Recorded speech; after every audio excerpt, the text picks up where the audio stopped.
the Oracle ASMR.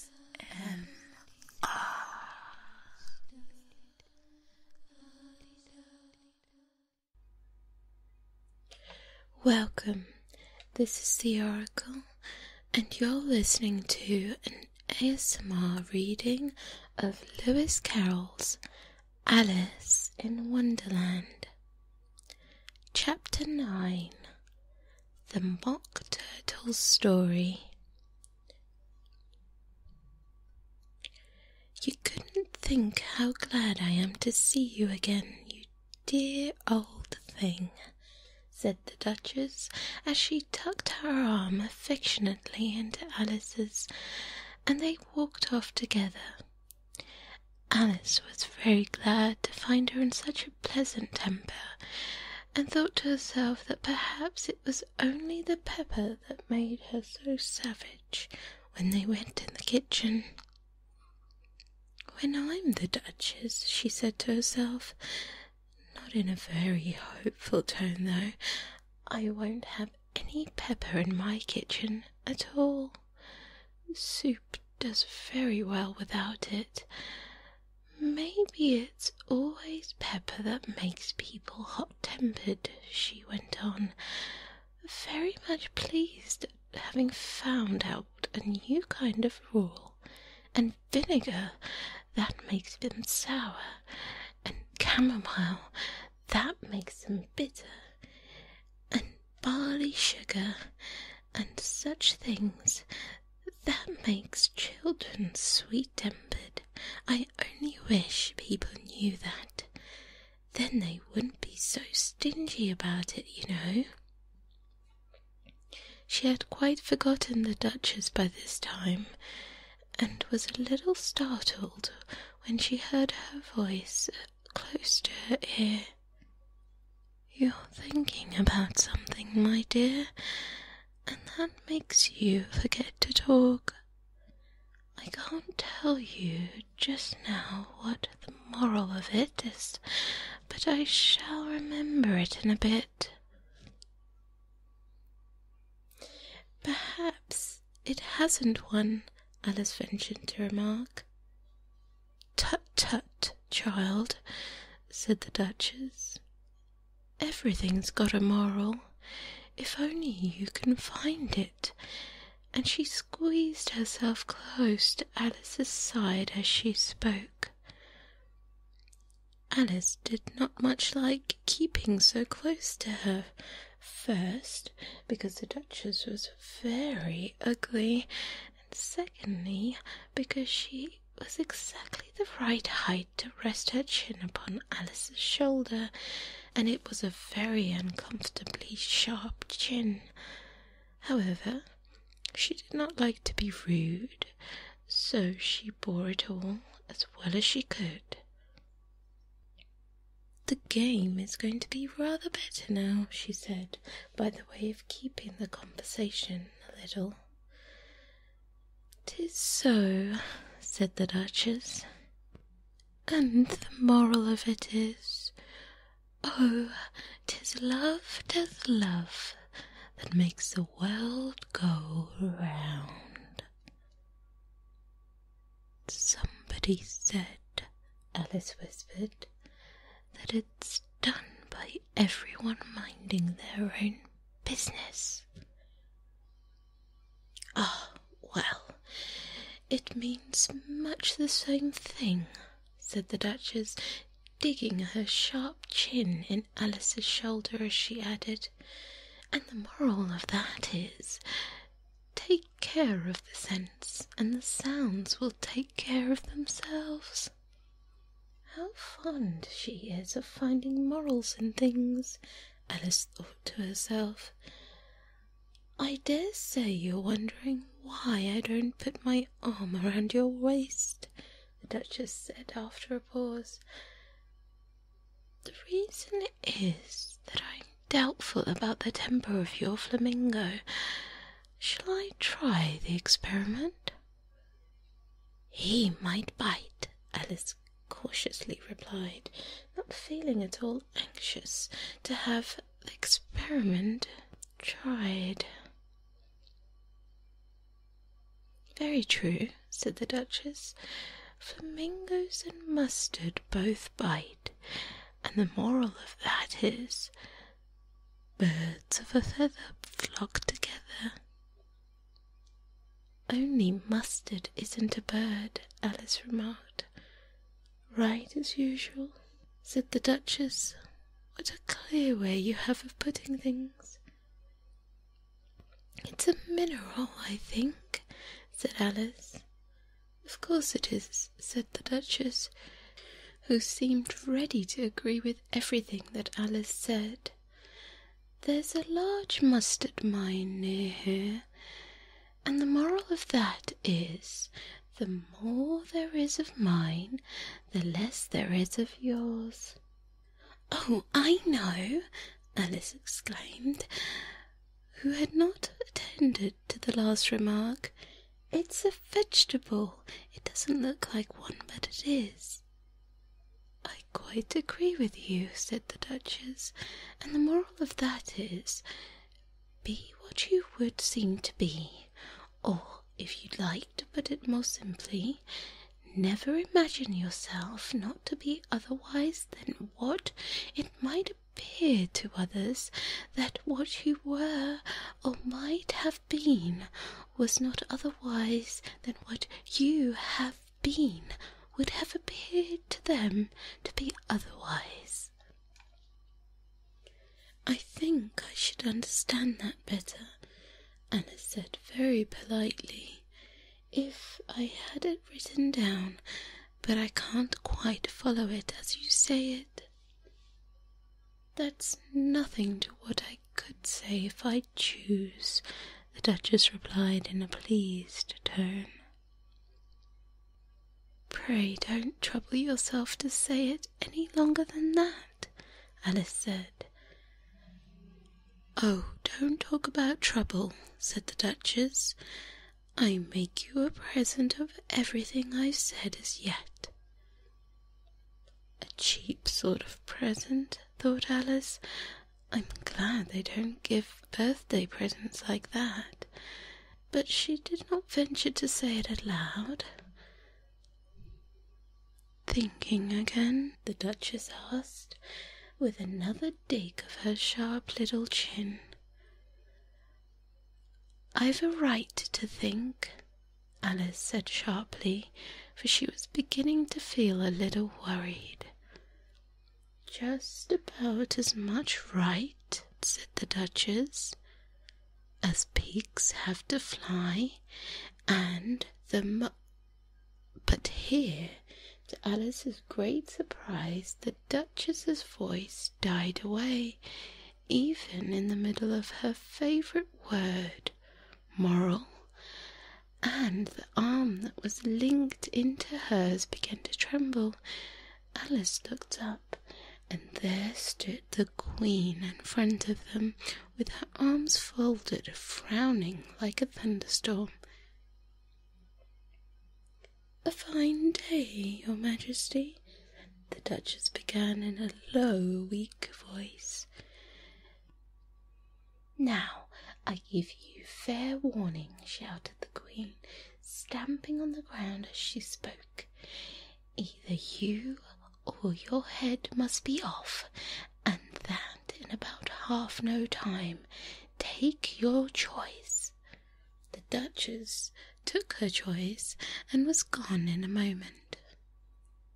"Let's go on with the game," the Queen said to Alice, and Alice was too much frightened to say a word, but slowly followed her back to the croquet ground. The other guests had taken advantage of the Queen's absence and were resting in the shade.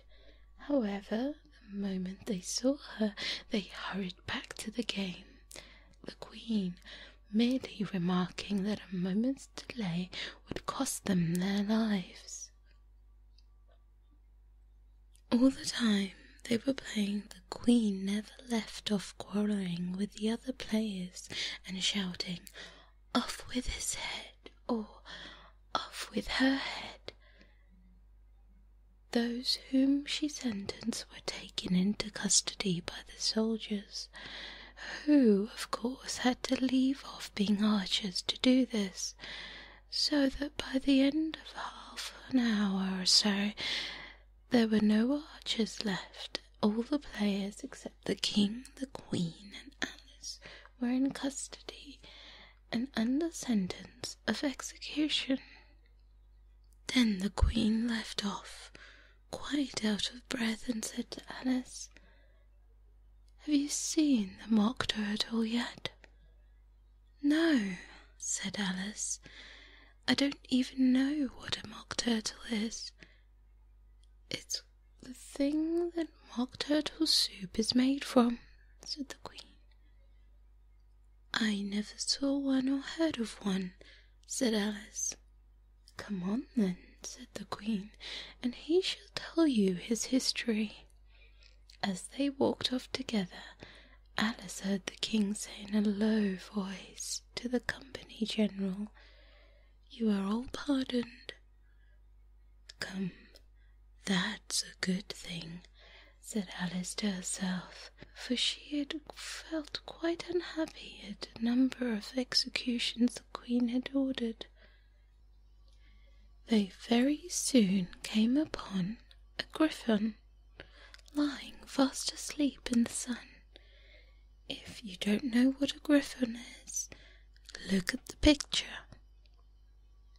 "Up, lazy things," said the queen, "and take this young lady to see the mock turtle, and to hear his history. I must go back and see after some executions I've ordered." And she walked off, leaving Alice alone with the griffin. Alice did not quite like the look of the creature, but on the whole she thought it was quite safe as to stay with it as to go after the savage queen, so she waited. The griffin sat up and rubbed its eyes. Then it watched the queen till she was out of sight. Then it chuckled. "What fun," said the griffin, half to itself, half to Alice. "What is the fun?" said Alice. "Why, she," said the griffin. "It's all her fancy that they never execute nobody, you know. Come on."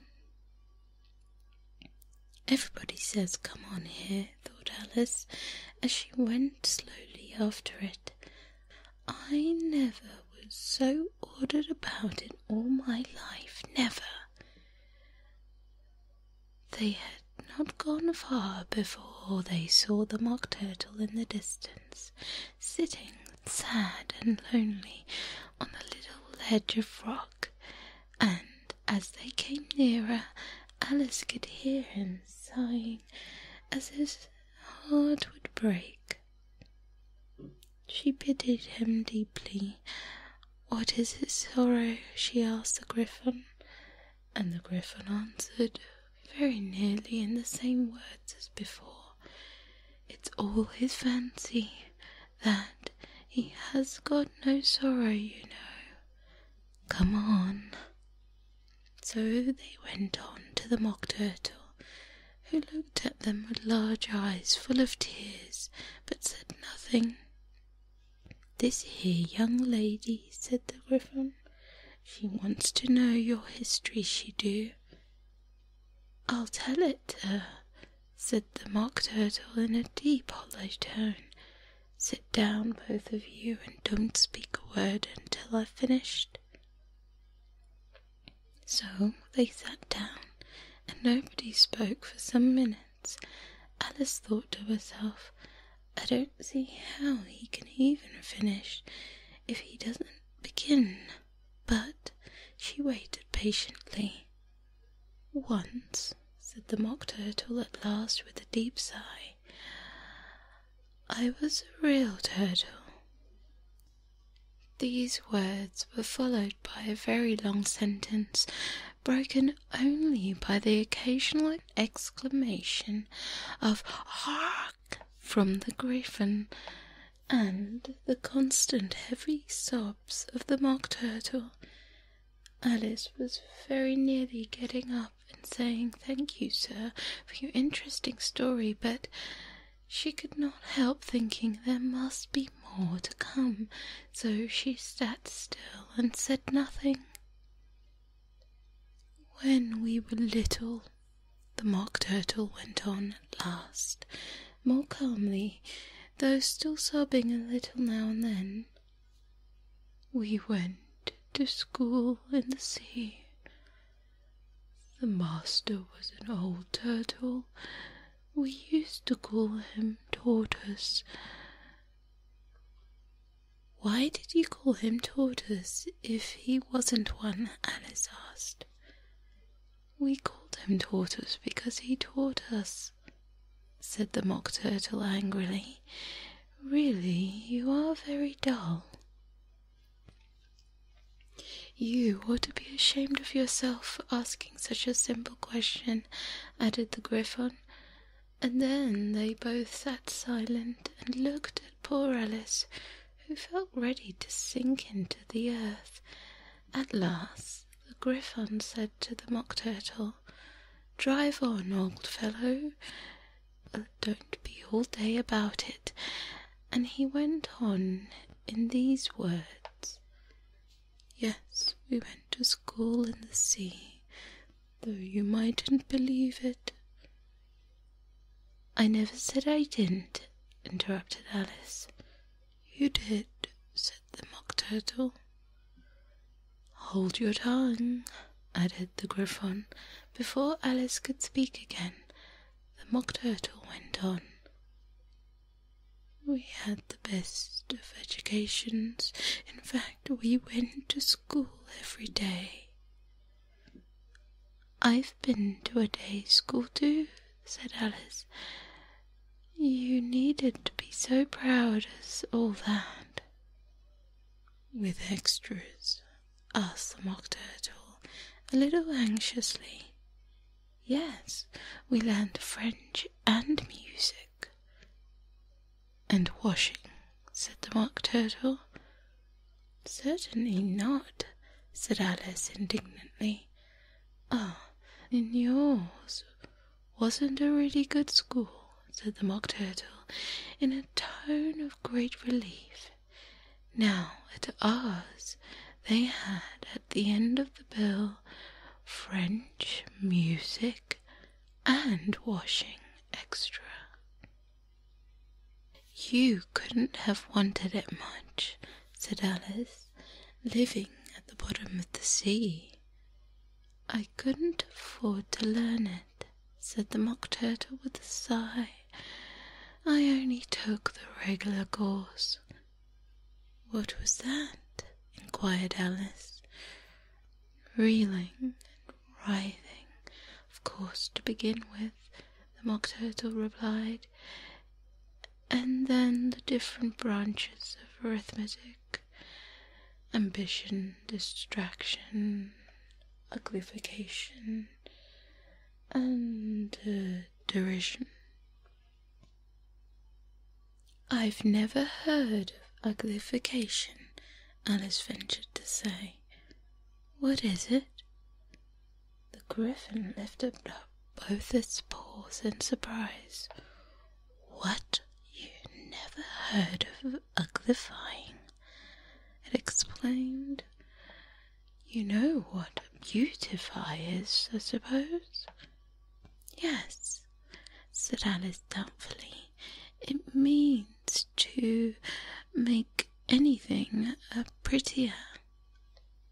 "Well then," the Griffon went on, "if you don't know what uglify is, you are a simpleton." Alice did not feel encouraged to ask any more questions about it, so she turned to the Mock Turtle and said, "What else had you to learn?" "Well, there was mystery," the Mock Turtle replied, counting off the subjects on his flappers. "Mystery, ancient and modern, and seography, then Drawing. The drawing master was an old conger eel that used to come once a week. He taught us drawing, stretching, and fainting in coils. What was that like? Said Alice. Well, I can't show you myself, the Mock Turtle said. I'm too stiff, and the Griffin never learnt it. Hadn't time, said the Griffon. I went to the classics master, though. He was an old crab, he was. I never went to him, the Mock Turtle said with a sigh. He taught laughing and grief, they used to say. So he did, said the Griffon, sighing in his turn, and both creatures hid their faces in their paws. And how many hours a day did you do lessons? Alice said in a hurry to change the subject. 10 hours the first day, said the Mocking Turtle. 9 the next, and so on. What a curious plan, exclaimed Alice. That's the reason they're called lessons, the Griffon remarked, because they lesson from day to day. That was quite a new idea to Alice, and she thought it over a little before she made her next remark. Then the 11th day must have been a holiday. Of course it was, said the Mock Turtle. And how did you manage on the 12th? Alice went on eagerly. That's enough about lessons, Griffon interrupted, in a very decided tone. Tell her something about the games now. And that concludes Chapter 9 of Alice in Wonderland. I will be completing the full Alice in Wonderland story, so stay tuned, and I'll be putting all these chapters together, so hopefully this will be up in the next 2 weeks or so.